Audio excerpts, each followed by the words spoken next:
Всем привет! С вами канал Собаки Лайт, Караван идет, и мы добрались до замечательного места Эль-Калифаты.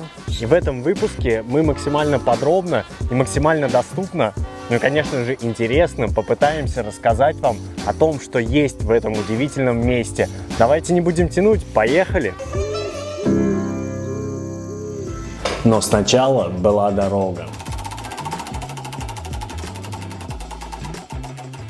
Да, несколько тысяч километров выглядят именно так. Но если отбросить все шутки, то мы проехали по всей аргентинской Патагонии прямиком из Буэнос-Айреса. Поэтому обязательно подписывайтесь на канал, и скоро вы все увидите своими глазами. Уже на подъезде к Эль-Калифаты открывается живописнейший вид на Анды. И, кстати, Андские кордильеры – это самая длинная горная система на нашей планете. Ее протяженность составляет 9000 километров, и она проходит через территорию 7 стран Южной Америки.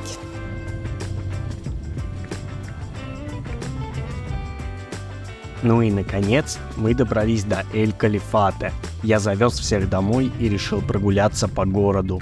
Город на самом деле совсем небольшой, и тут всего одна центральная улица. Если так можно выразиться, это проспект Независимости.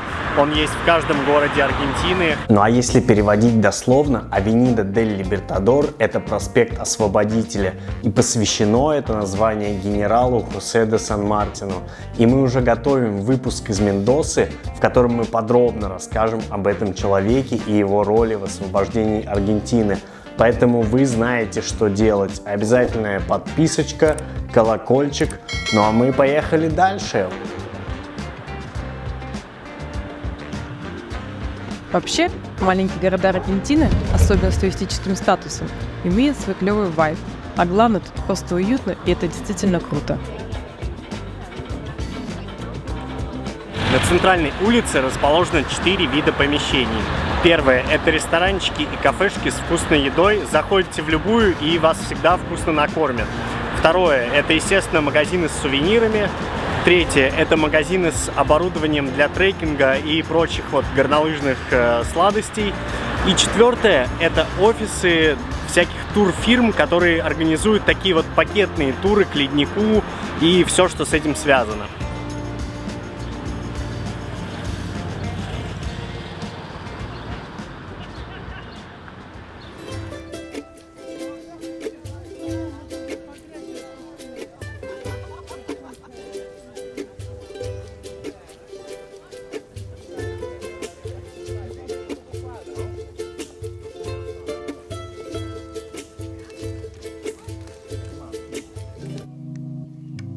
Но не весь город так красив, как его центральная улица, хотя и тут встречаются свои сюрпризы. Бывает, идешь просто по улице, ничего не ожидаешь, и тут бабах!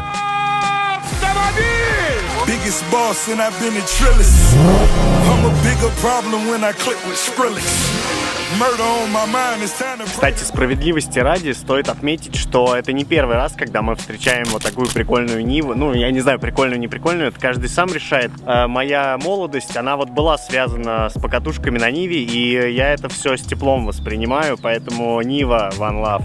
Но не Нива единой, как говорится, и УАЗики в Патагонии мы тоже встречали, правда, на чилийских номерах.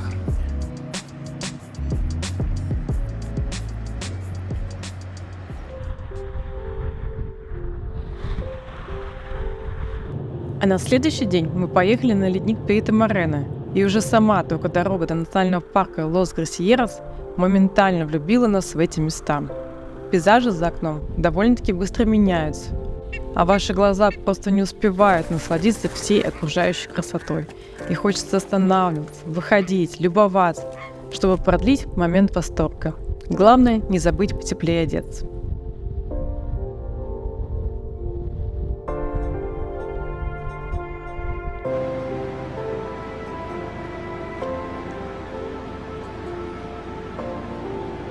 Погода тут, как в горах, меняется очень быстро. Вот буквально 5 минут было супер тепло, а сейчас прям стало холодно, ветрено и пошел дождь.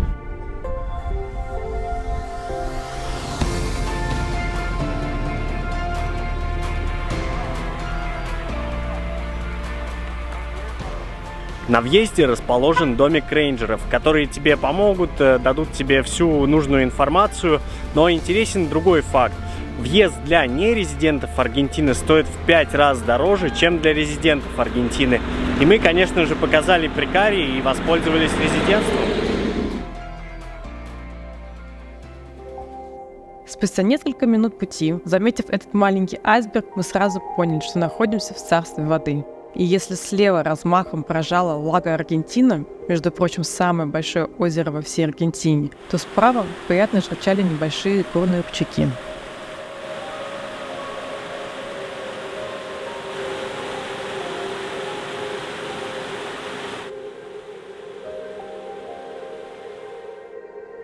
И, наконец, мы добрались до первой смотровой площадки, откуда открывается вид на его величество Перито Морено.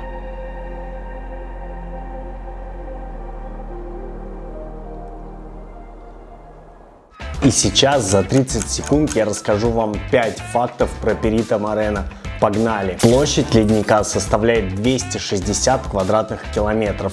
Я тут посчитал, и это примерно 31,5 миллион футбольных полей. Перито Морено является третьим по величине запасом пресной воды в мире.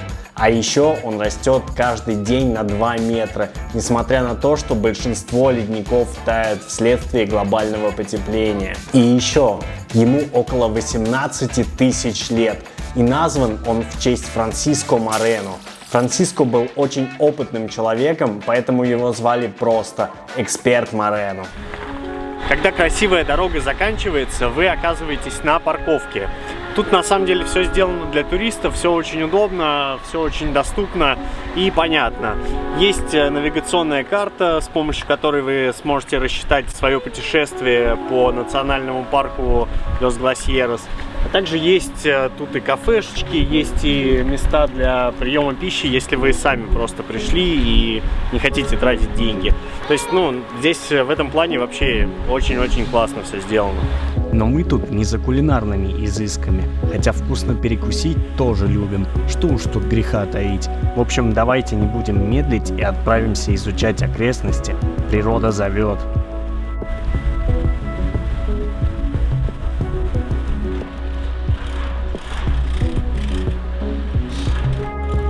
Кстати, дорожки в парке сделаны тоже очень классные, из такого металла, и ничего не будет пачкаться, даже если дождь. Но единственный минус, мы вот как обычно лоханулись чуть-чуть и идем с коляской, поэтому сейчас я буду таскать коляску по ступенькам.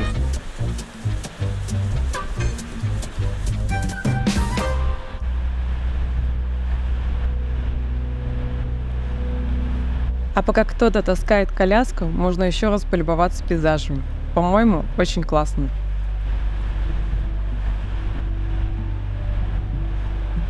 В кафешке, кстати, есть прикольная опция. Ты можешь выпить виски со льдом из ледника. Я не знаю, маркетинг это или нет. И вообще, употребление алкоголя вредит вашему здоровью. Не забывайте, Минздрав всегда предупреждает. В общем, мы прошли половину пути примерно, и я уже устал от ступенек. И мы возвращаемся обратно и, наверное, попробуем доехать на бесплатном шаттле до самого ледника и посмотреть, что там.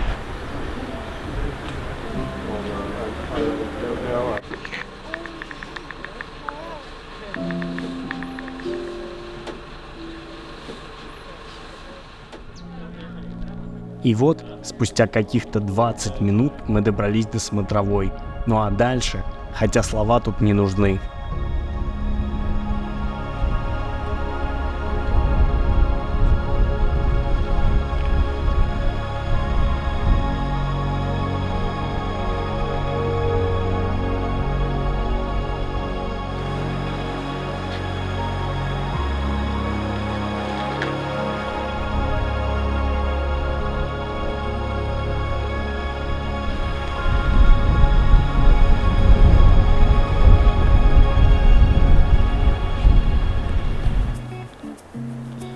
Что хочется сказать, на самом деле очень прикольно, очень все понравилось. Именно таким, каким я себе его представлял, каким я видел в каких-то фильмах, в каких-то видео. Вот такой ледник Перито Морено он и есть. Впечатление на самом деле зашкаливающее. Очень приятно, очень прикольно, но холодно. Под конец нам посчастливилось увидеть настоящую лисичку. И это было отличное завершение дня. И резюмируя посещение Перита Морено, хочется сказать: не забывайте теплую влагозащитную одежду и следите за прогнозом погоды. Тогда ваши воспоминания будут по-настоящему теплые. Когда мы только заезжали в Эль-Калифате, я приметил для себя набережную и утром после посещения ледника решил прогуляться по ней. Набережная на самом деле довольно-таки прикольная, очень живописный вид. В принципе, народа не так много, бывает, ходят там гаучи на лошадях здесь, вот по травке. В целом, если вы любите бегать или вам нужно с колясочкой прогуляться, вот как мне, например, сейчас, то это прям офигенный вариант для этого. То есть, welcome, приходите, очень прикольно тут. А еще, если вы любите птиц, то тут их тоже довольно-таки много. Кто-то закат встречает, а кто-то потомство растит. В общем, жизнь кипит. А если идти долго-долго по набережной, то вы придете вот в такую лагуну. Лагуна Немес – это экологический заповедник на берегу лагу Аргентина. И тут обитает порядка 80 видов птиц. На мой взгляд, особенно круто, если вы приезжаете из городской суеты, часто в стрессовом состоянии, вы перегружены лишней информацией, лишним шумом, а тут только природа, ветер и пение птиц. Очень расслабляет и вообще приводит мысли в порядок.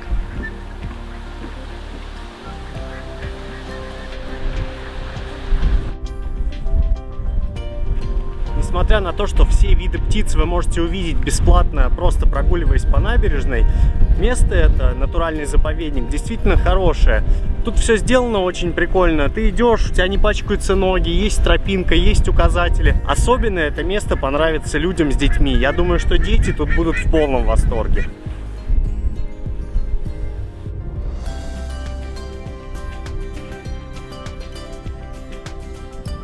Целиком прогулка по заповеднику Немес занимает 1,5-2 часа, и время это пролетает абсолютно незаметно.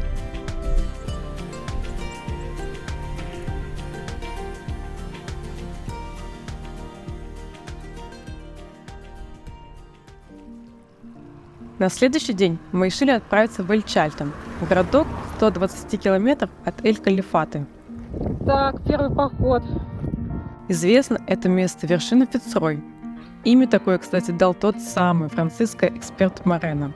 Очень уж нам хотелось увидеть гору Фицрой своими глазами.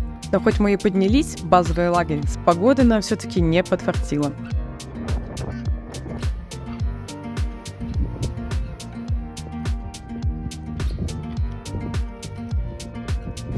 Зато увидели много всего другого, и даже целую семью анских кондоров. Но обо всем по порядку. Городок Эль-Чальтен со всех сторон окружен Андами. Его как будто вырезали из гор. И сначала, когда ты попадаешь сюда, не можешь поверить, что такое вообще может существовать. Фотобой, одним словом. Сюда надо приезжать на 3-5 дней. Только так можно хотя бы чуть-чуть распробовать это прекрасное местечко.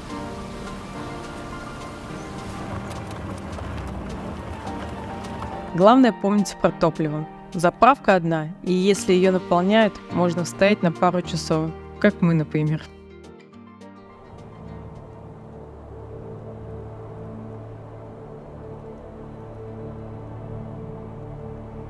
А это самая тяжелая и одна из самых больших летающих птиц во всем мире – анский кондор. Вес этих летающих гигантов может достигать 15 килограммов, а размах крыльев 3 метров. При этом эти ребята мастерски умеют использовать восходящие потоки воздуха и способны пролететь более 150 километров без единого взмаха крыльев, просто паря.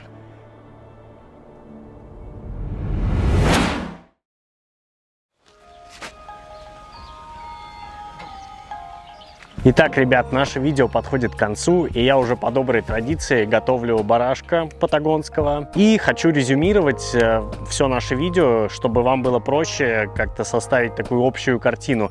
Ну, первый мой совет – это обязательно попробуйте кордеру патагонику. Это прям вот 100%. Как вы видели, в городе ловить особо нечего, поэтому следующий совет – это прямиком отправляйтесь на ледник.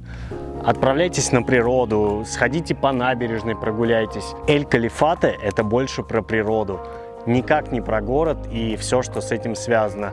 Да, конечно, в ресторанах вас, естественно, вкусно накормят, но природа – это вот must see.